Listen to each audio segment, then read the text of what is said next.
Alrighty, but the final thing that we have to do during this All-Star break, we already did the top 10, we got our power rankings down. Now the next thing to do is walk through the playoffs as if they have already ended. If the regular season has ended at the halfway mark, who do we crown as NBA champions? So we're going to walk through the play-in tournament, the first round, second round, third round, finals, to determine who we believe at the midway point of the season is the best team in the league and will win it all if everything continues to go the way from the first half of the season into the back end. So, how we have to do this, folks? First, we have to get the play-in tournament out of the way so we can have our top 8. Now, we already have the brackets made up here. We are on top of it. We've got the East and the West bracket, but we only have the top 6 teams, so we have to find the last 2 to get in. So let's walk through the play-in tournaments, and then we can get into how the actual playoffs will play out. So, play-in tournament returning this season. I love it. Love the play-in tournament. Extending the field to 2 more teams kind of stops the tanking process, even though the Knicks are still actively tanking. Riddle us that. Teams will still find a way to tank. Knicks are that trash. Like last season, it was great. Loved it last season. The play-in tournament, it's the 7th, 8th, 9th, 10th seed. The 7th and 8th seed play each other. Winner guaranteed that 7th spot. The loser plays the winner of the 9th and 10th seed game. The winner of the loser of the 7-8 game and the 9-10 winner, the winner of those two, get the 8th and final spot. So if you're the 7th or 8th seed, you got 2 chances to claim a spot. If you're the 9th and 10th seed, you are win or go home. So let's start here in the Eastern Conference. The 7th, 8th, 9th, 10th seed are 7th seed Raptors, 8th seed Nets, 9th seed Hornets, and the 10th seeded Hawks. So first matchup here in the Eastern Conference to play is the 7th seed Raptors and the 8th seed Nets. Now, this is actually good for the Nets because they would not be at home for this game. So Kyrie Irving, in the play-in tournament game, it would be Kyrie Irving, Kevin Durant, and Ben Simmons. Now, when we walk through these games and these matchups and these series in the playoffs, we are going to be assuming they will be at kind of full strength. So we know Kevin Durant's going to be coming back this season, so we expect him to play. We know Ben Simmons is going to be playing this season. And we know Kyrie Irving can play the road games. Now, we are still going to be assuming Kyrie Irving can't play home games. So we will take that into consideration when we are walking through the playoffs. But the Nets should not be at home for this game because I believe a higher seed has home court advantage. I do believe that is the case. So the Raptors would be at home. The Nets would be on the road. They'd have their big 3 of Kevin Durant, Kyrie Irving, and Ben Simmons. Now, I don't love that. I don't think that's going to work well. I'm not giving Ben Simmons that much credit. I know he's great, but there's no leadership on this Nets team. Kevin Durant is not a leader on the floor. Kyrie Irving is not a leader on the floor. Ben Simmons is not a leader on the floor. James Harden was the Nets leader, and I don't understand why James Harden is getting kind of like the short end on the short end of the stick in the media, getting knocked in the media, saying that James Harden has the most to prove in the trade between the 76ers and the Nets. That the 76ers lost the trade, that James Harden needs to prove himself over Ben Simmons. Ben Simmons hasn't played all year, folks. He's going to be rusty. And a rusty Ben Simmons, yikes. We know what a healthy, good Ben Simmons can do. Everything but shoot. So a rusty Ben Simmons, with no leadership on that team. Kevin Durant's not a leader. He's a great player on the floor. I've got no problem saying that. One of the best in the league. One of the best in history. Absolutely. Hit over LeBron in the finals. One of the biggest shots I've ever seen in my life. And it's absolutely crazy how effortless he made it look.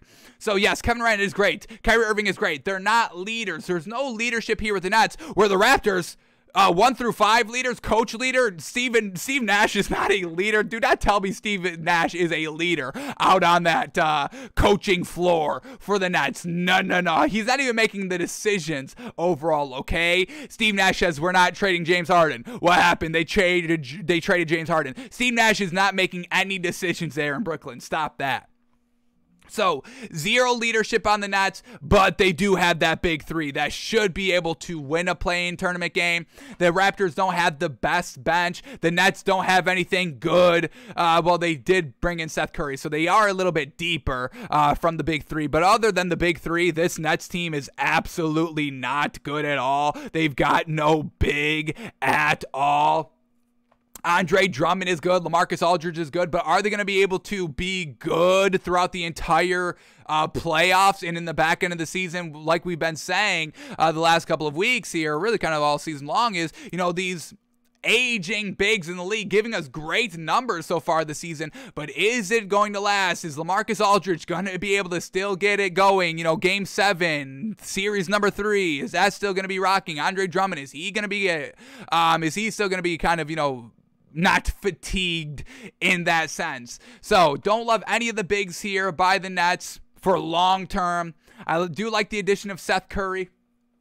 But overall, it's going to be Kyrie Irving, Kevin Durant, and Ben Simmons. They did bring in Goran Dragic as well. That was a new addition as well. That should be solid pickup. So they have kind of expanded their depth a little bit since the trade deadline. Love this Raptors team, but I am going to say the Nets do beat the Raptors here. The talent of Kevin Durant, Kyrie Irving, Ben Simmons, it will be able to get it done for kind of a one-and-done game. So I am going to say the Nets do beat the Raptors and get the 7th seed. And then we go to the Hornets and the Hawks here, 9th and 10th seed. The Hornets, they're not good. They can't close out game. This Hawks team, Trae Young, Clint Capella getting it done, John Collins all getting it done here as of recently. A little bit better in the back end of the first end of the season than they were in the first half of the first end of the season. So we see this Hawks team getting better. They have the experience. This Hawks team has not gotten any better. I think they've gotten a little worse from last season to this season. The Hornets still don't have the best bigs. Still rocking with Mason Plumlee at the 5, who he's okay. We do like the Montrezl Harrell pickup, but once again, he's only like 6'7". That's not a true big. So the Hornets against Clint Capella, don't love that matchup. LaMelo Ball hasn't gotten any better being a facilitator on the floor, still loves to shoot and all that, and we just don't get that consistency by this Hornets team. So I'm going to claim the Hawks beat the Hornets. Then for that final 8th seed, so the Hornets are officially eliminated from the playoffs, and then we get the Raptors versus the Hawks for that final 8th seed in the Eastern Conference, and I'm going to give it to the Raptors. Love this Raptors team. Way more consistent. They play the defense. They rock with their starting lineup. The leadership is there. The coaching is there, and I think the Hawks just a little bit too dependent on Trae Young, where this Raptors team, Fred VanVleet, if he can't get it done, then it's Gary Trent Jr. If he can't get it done, then it's going to be Pascal Siakam. And if it's not Pascal Siakam, then it'll be rookie Scotty Barnes to get it done. And if that doesn't all get it done, our man Nick Nurse will go into his bag here and pull a rabbit out of his hat to get it done overall. Where the Hawks, they just are way too reliant on Trae Young. We need Trae Young to go for like 30 plus a game with like 14 assists a game and like 7 rebounds. That's what we need by Trae Young, almost on a game-by-game basis if they want a chance to win the game. So I like this Hawks team. Seems like they've taken a big step back from last season to this season. We'll see how they do in the back end of the season. They can still clean it up and get better, but as of right now, I'm taking the Raptors over the Hawks. And the Raptors get that 10th or that 8th seed. So let's go into our bracket here. Let's fill in the 7th and 8th seed, and then we'll walk through it. We'll do the Eastern Conference, and then we'll do the Western Conference in whole, and then we'll have our 2. So now that we've got these last 2 teams in here, let's put their names on our chart. We get the Nets claiming the 7th seed and the Raptors claiming the 8th seed. Alrighty, now we've got our bracket set, folks. So let's start the tournament and let's start picking the winners all the way up into the Eastern Conference Finals, getting the Eastern Conference participating in the finals, and then we will do the same thing with the Western Conference. So here we go, the 1-8 matchup, and wow, oh wow, is this going to be good. We get the Heat versus the Raptors, and I would probably say these are the 2 most doggish teams in the Eastern Conference. Conference where they really don't have that number one superstar. You got Jimmy Butler for the Heat. Superstar, you can definitely name him a superstar. I'll give you all credit for that. But they're not deep with superstars. You know, like we say, you need like the big three superstars. You need three superstars on a team to really kind of compete for a ring. The Heat have one. They've got Jimmy Butler, if you want to classify him as that, where the Raptors, they don't really have any. I don't even know if I can give, we were talking, maybe giving Fred VanVleet, maybe giving Pascal Siakam that superstar status. Whether you do or you don't, I could probably agree with you on any given day, but the overall message is that these are two dog teams, very well coached, best coaches in the league, Eric Spoelstra and Nick Nurse, top coaches in the league. They get great production from their starters, and they are able to talk up that bench, those role players, those reserves. They're able to get the best out of them because the coaching is so infectious on the floor that all the starters turn into leaders, and that just gets trickled down. It's trickle down leadership, folks. Like trickle down economics that doesn't work, trickle down leadership does actually work here, and the Heat or the Raptors are the best two teams at doing so. So this should be absolutely fantastic. I like this Heat team a lot. We've loved them during that kind of 2-3 week stretch. We were calling them dogs, the kennel, all of that. But what happened? The Heat got a little bit, flounderish. When they lost a player, Tyler Hero not coming off the bench, they weren't able to kind of, replace him to the fullest. We get Duncan Robinson, who doesn't really kind of, get it done when everybody else isn't getting it done. It's not like Duncan Robinson is like the only one getting it done. When everybody flounders, Duncan Robinson flounders. When everybody's doing good, Duncan Robinson's doing good. So we need Duncan Robinson to kind of be that saving grace superstar if needed. Where this Raptors team, we get Pascal Siakam plugging and playing the 1, the 2, the 3, the 4, the 5. You can even ask him to come off the bench. I wouldn't, but if you ask Pascal Siakam to come off the bench, I'm sure he'd be like, all right, I don't love it, but I would do anything for the team. So I love the Heat, don't get me wrong, but at the end, right before the All-Star break, they've left a real bad taste in our mouth where this Raptors team, they started slow. Don't get me wrong, they were not great early on in the season, but what does that speak to? Coaching, getting it all figured out there, learning the rotations, how to win again this season. So I know this is going to be a big upset, but I'm giving it to the Raptors over the Heat. I'm going to call it 4-3 Raptors taking the win, and the Raptors, the 8th seed, move on to the next round of the playoffs, and the Heat get bounced first round. Heat bought into their own hype. They bought into the kennel. They bought into the dog pound, and they got worse. I'm nervous for this Heat team as the back end of the season approaches, but I'm going to give it to the Raptors here, upsetting the Heat. All right, next series up here is the Bucks at the Cavs, the 5 versus the 4 seed. Cavs at home for the Game 7 if need be. They start at home. But Cavs-Bucks matchup number 2 here, defending champion. We got both these teams having good bigs. The Cavs with Jared Allen, love Jared Allen so much. This Cavs team, we cannot give enough credit to this Cavs team, folks. Darius Garland doing it all himself. Now that, once again, I'm blanking on that man's name. They had 2 point guards getting it done this season. Colin Sexton, there it is. Colin Sexton out for the entire year. Darius Garland taking both roles of the 1 and the 2 and getting it done on a nightly basis. They've got Jared Allen at the 5, bringing in rookie Evan Mobley. Ooh, rookie of the year candidate. Shout out to these rookies, Scotty Barnes, Evan Mobley. Getting great production on playoff caliber teams. When was the last time we've seen this, folks? Multiple rookies getting it done for championship caliber aspirating teams. Raptors, Cavs, shout out to the rookies. Then we get Kevin Love, who's having a resurgence here, bringing Karis LeVert, that extra scoring option needed. C.D. Osman moving in silence like lasagna. I mean, folks, we just talked about it. I mean, the man's averaging double-digit points out here, 10 points a game. I don't think any of y'all would have guessed that, folks, okay? So they're just silently getting it done here. Great defense, great leadership out here on the floor. But at the end of the day, it's the Bucks and it's Giannis. That big is just a little bit too beefy overall. excuse me, for this Cavs team to beat in a 7-game series.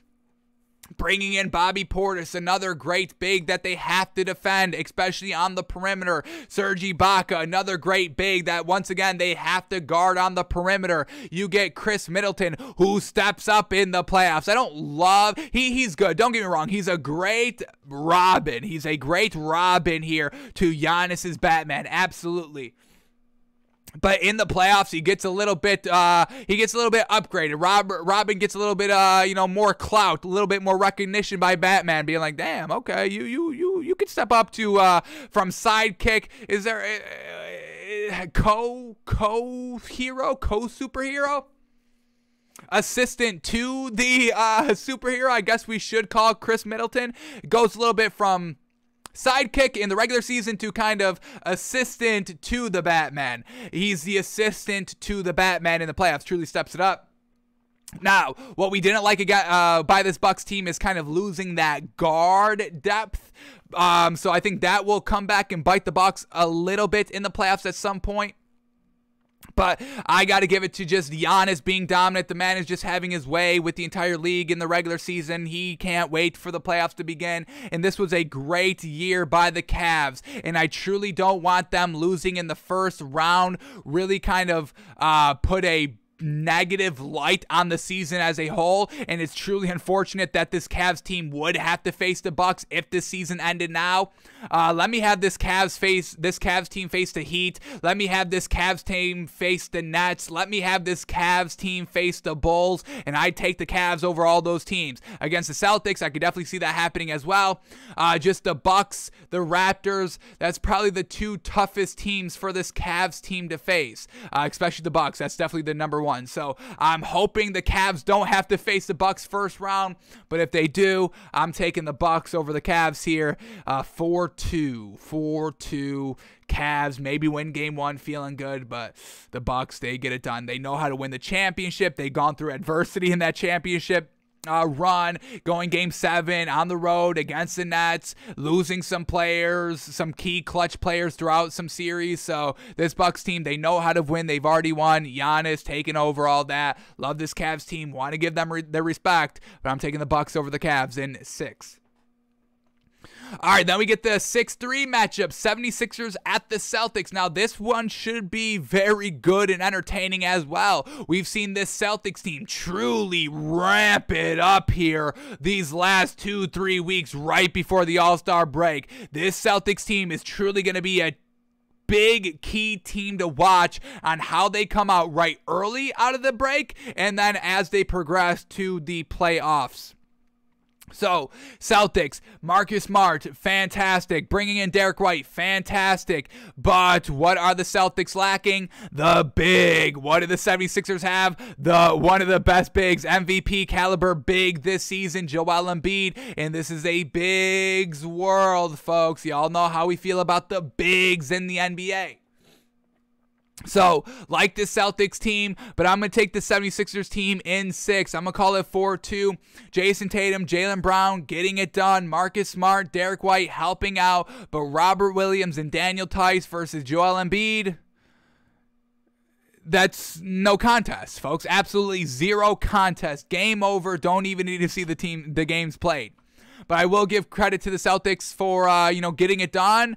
The head coach has truly figured it out. We saw the Celtics blow out the 76ers like 2 games right before the All-Star break. The 76ers will have James Harden and all that, so they'll be a little bit better. Doc Rivers can truly get in the way of the 76ers team. So these are definitely big things to watch for as, the end of the season kind of, is played out. How do the Celtics overcome not having a great big? How do the 76ers overcome Doc Rivers' garbage game management and all that? So we'll see how all that plays out, and that can definitely, influence our decision. We'll rerun this again, maybe in the midpoint of the back end of the part of the season. So we could definitely rerun this again, but as of right now, I'm taking the 76ers 4-2 over the Celtics.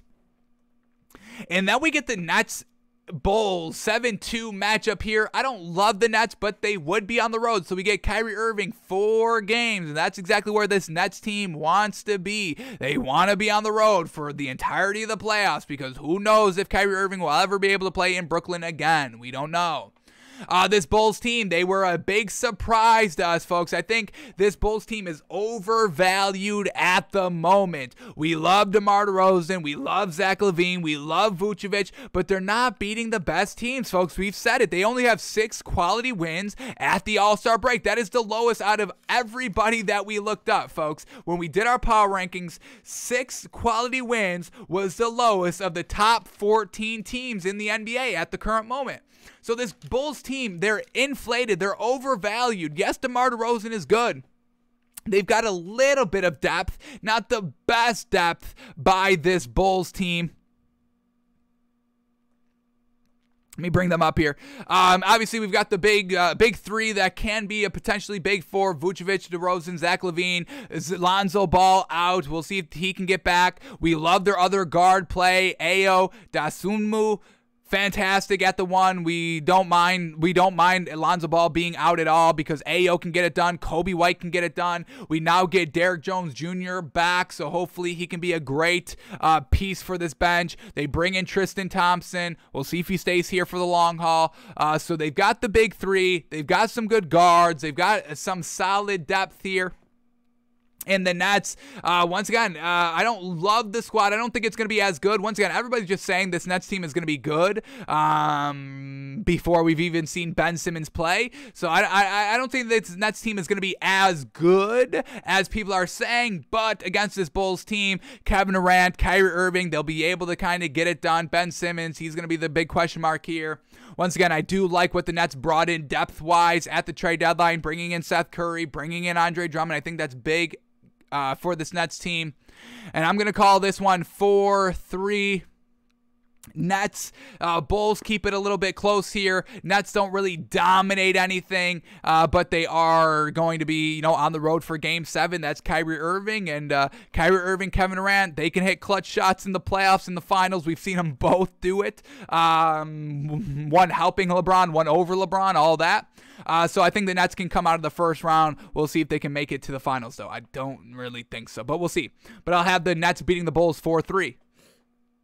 Alrighty, here we go. Second round matchups here. We got the 8th seeded Raptors versus the 5th seed Bucks here. And this is a great option for a great matchup for this Raptors team. The Bucks don't have that much great depth, and so do the Raptors. They don't really have that great depth either. So, they'll be equal in that footing. We get this Bucks team with Giannis. Y'all already know we love Jan Bond. Fantastic. One of the best bigs in the league. Absolutely. Bobby Portis. Fantastic. He can stretch the floor. This is really just going to come down to on the floor, getting it done. And when push comes to shove, it's going to always go to the bigs, folks. We've seen it. How many more times do we need to see the bigs dominate something before we truly give them all the respect and credit they deserve? The bigs are here to stay, folks. And if you don't have a great big, the Raptors, you got Precious. Pascal Siakam can play the 5, but he's not a big, obviously. So I'm going to give it to the Bucks here. I think the Raptors can be a little bit competitive in it, but I'm giving it to the Bucks, winning in 6, 4-2 over the Raptors. All right, then the other second round matchup here in the Eastern Conference, we get the 76ers versus the Nets. Nets will be on the road here for 4 games, so that's beneficial to the Nets. But at the end of the day, it's Joel Embiid versus no bigs of the Nets. And then we get Joel Embiid versus Ben Simmons. Joel Embiid will do whatever it takes to absolutely crush Ben Simmons. This is where kind of the leadership is going to take over. This is kind of where the I don't want to when I say this word, I don't want it to kind of be as negative as the word is, but the selfishness of these Nets players, Kevin Durant, Kyrie Irving, Ben Simmons. I mean, they are a little bit selfish personalities, a little bit. Yes, can we all agree with that? Once again, I don't want it to be as negative as that word is, but that's what it is at the end of the day. A little bit of selfishness, basketball, all about them. basketball, they get their feelings hurt very easily. Kyrie, Kevin Durant, and Ben Simmons. So that's what I'm saying when there's no leadership on this Nets team. When everything's going wrong, who's going to step up for this Nets team? Now, I do want to give a little credit to Kevin Durant because since he's been injured, and when Kyrie Irving can't play, and they got rid of James Harden after the trade deadline, and it was just Seth Curry and Andre Drummond out there by their lonesomes, we had Kevin Durant on the bench, hyping it all up, clapping. So I will give Kevin Durant credit for being a leadership in that aspect. But on the floor leadership, how well is Kevin Durant? That is a little still questionable, I would say. So at the end of the day, the 76ers team, having Joel Embiid, having James Harden, both fantastic, both kind of felt they've been wronged. James Harden feels he's been wronged by Kevin Durant and Kyrie Irving by being like, yo, what the hell is going on? We were all supposed to play together, and y'all aren't playing, so what's going on? And then Joel Embiid with Ben Simmons, he's like, hey, we're supposed to be getting this together. We're supposed to be doing this, a championship to Philadelphia together. And you want to go and pout and be on the sidelines because people said you can't shoot? Because you can't shoot? Okay, so I think it's going to come down to this 76ers team wanting to kind of prove, hey, y'all didn't believe in us? Well, now we're smacking you. And I have the 76ers winning 4-2 over the Nets.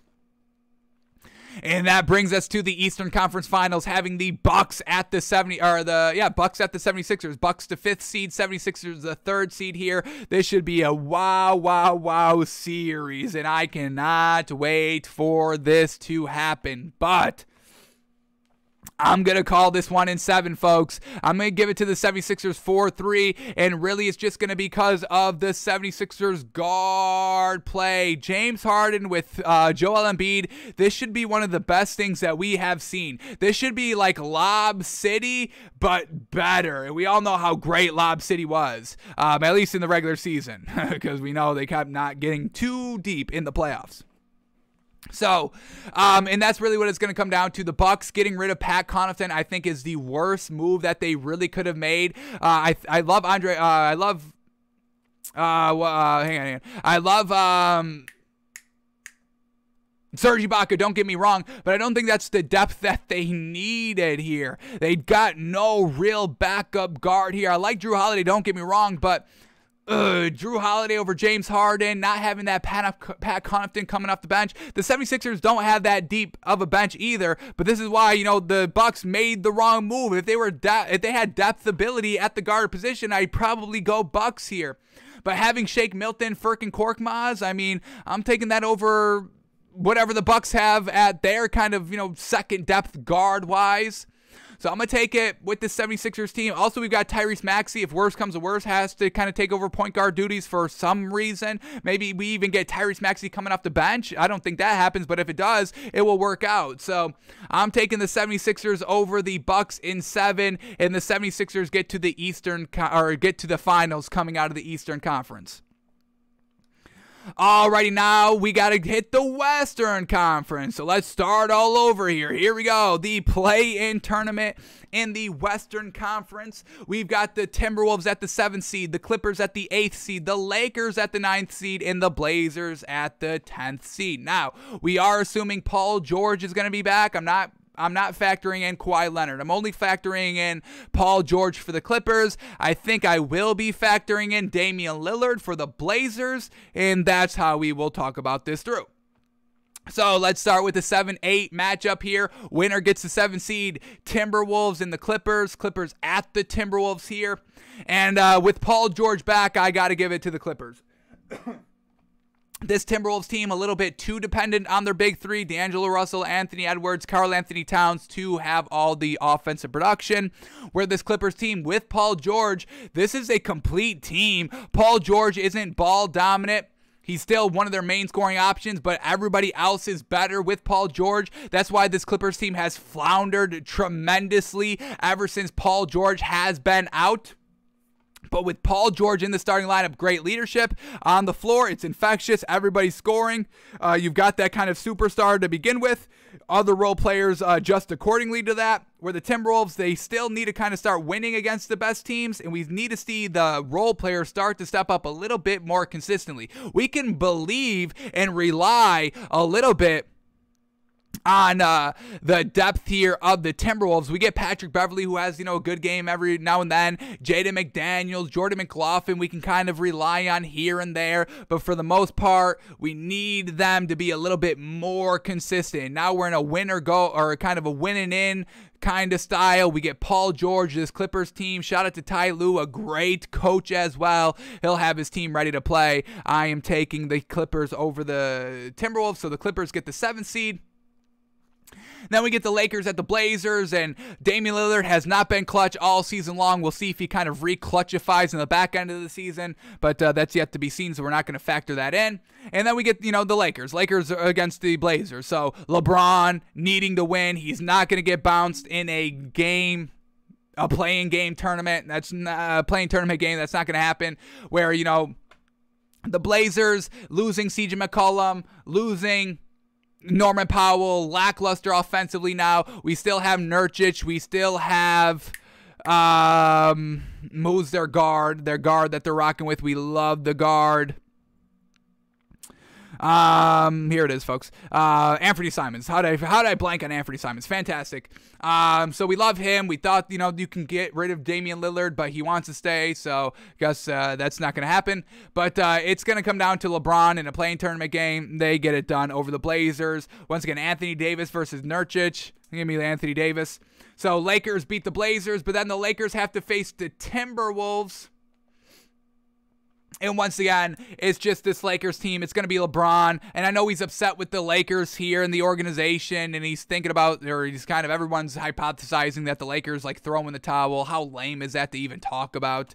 I think LeBron steps it up, gets it done over the Timberwolves. The Timberwolves are good, don't get me wrong, but it's not like they're super talented. The Lakers have a big 3. The Timberwolves have a big 3. I'm going to rely on the King to rely on his big 3 to overcome the Timberwolves' big 3. And I'll take the Lakers to claim that 8th seed.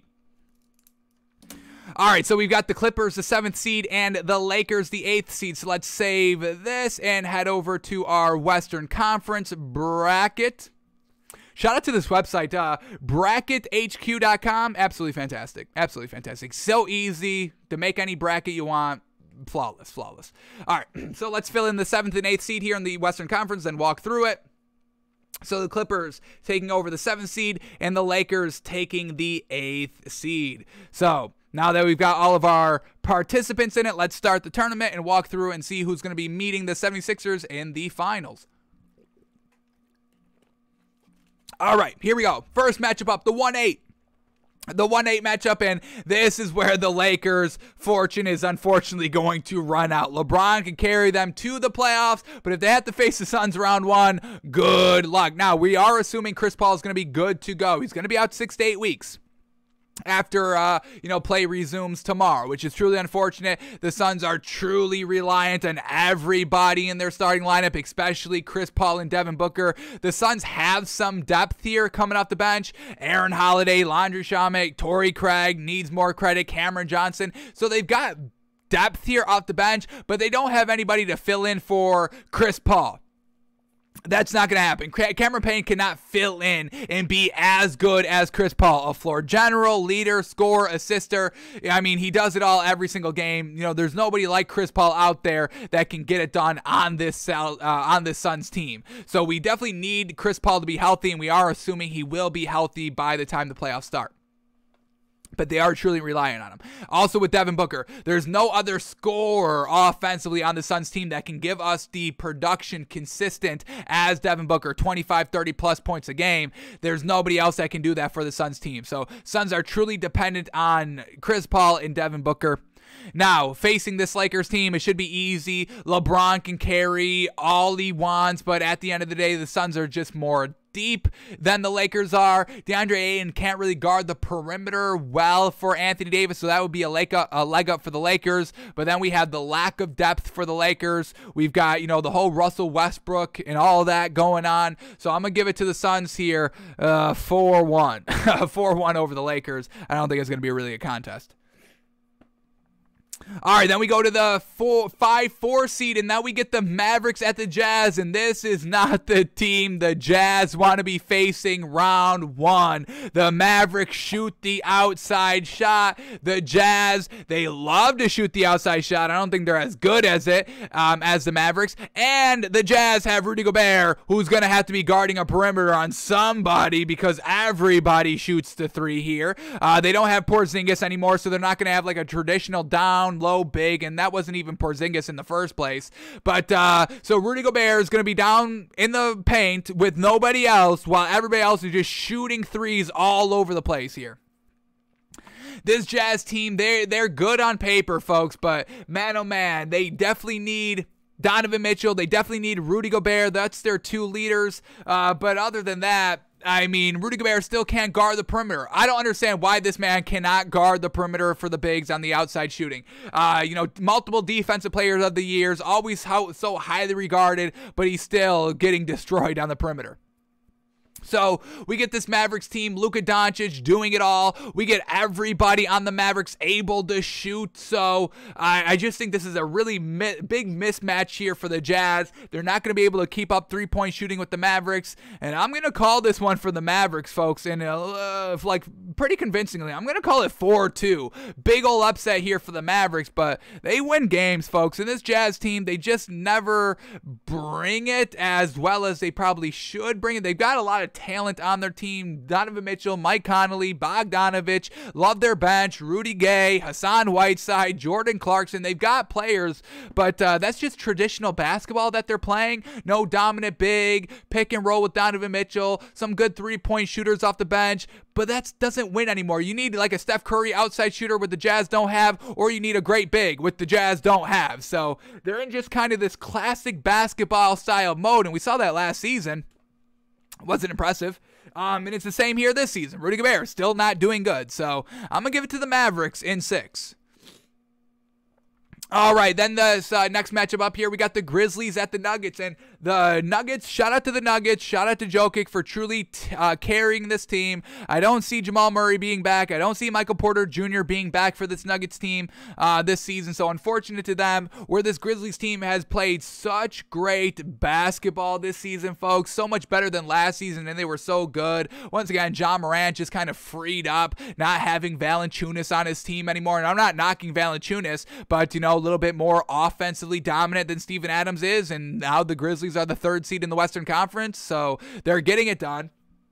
They've got a nice depth here off the bench. Grizzlies are a little bit like the Hawks, where they are a little bit maybe too dependent on Trae Young, a little bit too dependent on John Morant, but at the end of the day, it is getting it done, so we still have to give them credit. And then once again, the bench here for the Grizzlies is really solid. Brandon Clark, Kyle Anderson, we get DeAnthony Melton, Tyus Jones, all of that. So Xavier Tillman, when he's good to go. If he's good to go. So, I mean, just real great depth here. Some great outside shooters. Just having kind of Steven Adams be a dominant big down low whenever you want to give him the ball. Only taking about 4 or 5 shots a game. They don't have any big outside shooting bigs. So that's where the Grizzlies may kind of flounder a little bit in the playoffs if they have to face, a great big dominant team. Which, they do have to face round 1 in the Nuggets, but it's just Jokic by himself. They've got really nothing else. Once again, we've been really disappointed with Aaron Gordon not being that kind of dominant 20-plus point a night scorer or anything consistent like that. So I love how this Grizzlies team is just playing this season. Great defense, and I'm going to call it 4-2 for the Grizzlies over the Nuggets.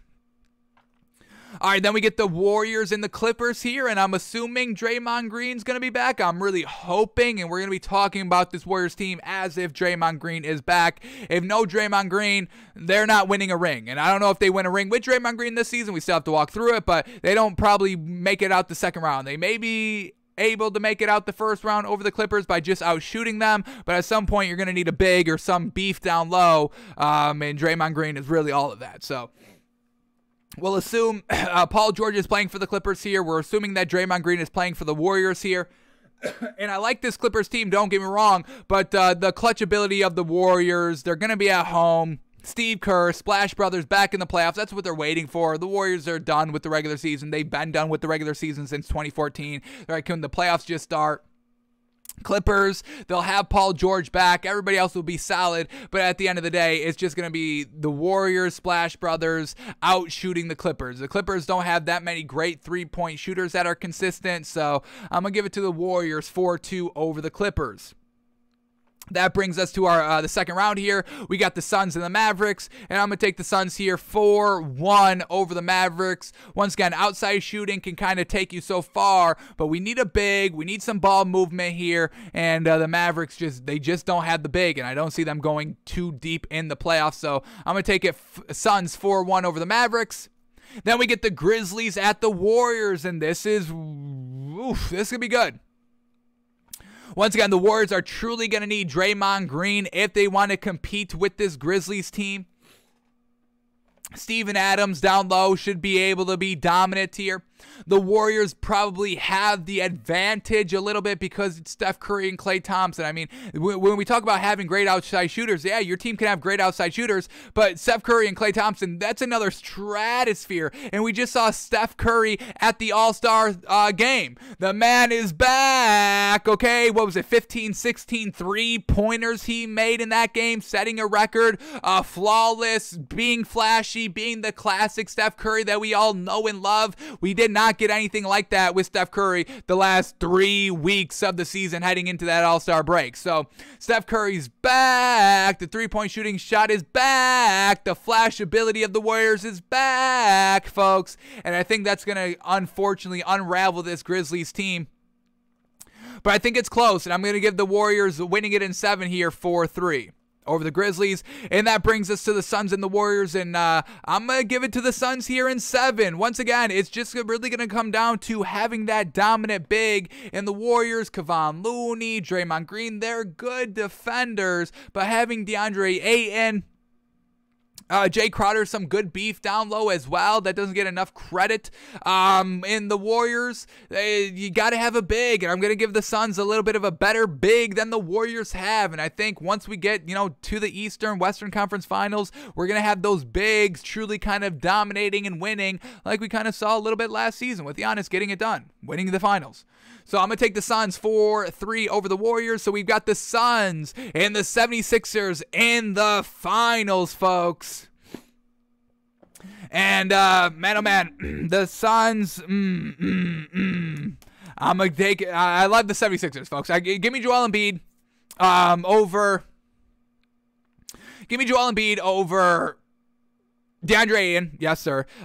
Give me James Harden over Chris Paul. No disrespect to Chris Paul, but will he be able to stay healthy? How long is that going to be able to hold up? Can Chris Paul finally get it done in the playoffs? And once again, Devin Booker, the Suns team is a little bit too dependent, I think, on Devin Booker scoring the basketball. Usually when Devin Booker's not having a great night, the whole team just kind of is off from that point. So I love the Suns team, don't get me wrong, but I think they are too Devin Booker dependent. Where we get the 76ers having James Harden. He can do it all. Rebound, assist, score, facilitate the floor. Joel Embiid can facilitate the floor, pass, rebound, score, shoot outside three, shoot down low. He can do it all. And I just don't know if the Suns are going to be matching up well against the 76ers. Now, the Suns will be at home. We'll have home court advantage for Game 7. So that's a benefit for the Suns. But I'm going to call it 76ers in 6 over the Suns, folks. 76ers in 6 over the Suns, and the 76ers being the NBA Finals champions. Cannot wait. Doc Rivers is really going to be the only thing holding this team back if that is the case here. So hopefully that doesn't come to happen. But James Harden, Tobias Harris, Joel Embiid, Tyrese Maxey, I think it's enough, folks. I think it's truly enough. Shake Milton, Furkan Korkmaz, Danny Green coming off the bench. And we know Danny Green loves the playoffs, loves the finals. He lives in the finals, folks, okay? Multiple rings for Danny Green. Never shows up in the regular season, but it comes playoff finals time, we get great Danny Green. And so that's going to be a huge piece for the 76ers with him coming off the bench here. So I'm going 76ers in 6 over the Suns here for the finals win. So with us declaring the 76ers being the winners of the finals at the midway point of the season, let's see what the odds are on that to see if we can make a little bit of money. And we'll also see, yeah, here we go. We'll also see what the Vegas puts at kind of the highest teams and how they order it and the odds and that. So here we go. Let's refresh these odds. And let's see if we can make a little bit of money, put in a little bit of money on the 76ers to win the finals. Loving them. So here we go. The highest odds are the Suns at plus 380. The Nets are number 2 at plus 450. The Warriors are 3 at plus 450. Then we get the 76ers at plus 700. Yeah. $10,000 on the 76ers. Nets use $70,000. That's pretty gosh dang good, folks. Love that. So, bet the 76ers plus 700 odds. Really great value. They got the Bucks at 750, which I think is a little low. I don't see the Nets being this high. I'm going to be honest with y'all. I do not buy into this Nets team like everybody else buys into this Nets team. There's going to be no direction, no leadership on this team at all. Name me the leader on this team, folks. I can't think of one. I cannot give leadership to Kyrie Irving. He passed the buck immediately to James Harden once they got there. Kyrie Irving said, I'm not the point guard. Literally after game 1, I'm not the point guard. He set the standard in game 1. I am not the point guard. That's not going to be the leader. Passing the buck to James Harden. Kevin Durant, a little bit a little bit of a turtle. He's the Aaron Rodgers of the NBA, if you will. That's not a leader. Ben Simmons, he quit on the 76ers because they said he couldn't shoot. I mean, where's the lie? Where's the lie? Ben Simmons, you can't shoot. Why are you taking offense to that? Get better. That's not a leader. Steve Nash can't make a decision for the team. That's not a leader. Seth Curry may be the best leader on this team, and he's coming off the bench. I don't think that's going to get it done. So, give me the 76ers to win the finals. I'm not buying in at all on the Nets. Nets at plus 450 odds is not even good value at all. At all. That's trash value. They are not that good. They're overvalued and all that. So, not buying into the Nets here. Warriors, Suns, 76ers, the top 3 teams here besides the Nets. And, we had all those 3 teams in the top 3. So, I guess we are a little bit on the same page with Vegas besides the Nets. I cannot buy into this Nets team at all. So 76ers winning the NBA Finals this season, folks. And I don't want to, toot our own horn, but we did call the Bucks winning the championship. I think we did that at our second iteration of walking through the season at the end of the regular season before the playoffs started. We officially called the Bucks winning the finals, and they did. So, this holds a little bit of weight over here. Calling the 76ers champions at the midway point of the season, it's probably going to happen, folks, okay? So bet that. Alrighty, folks.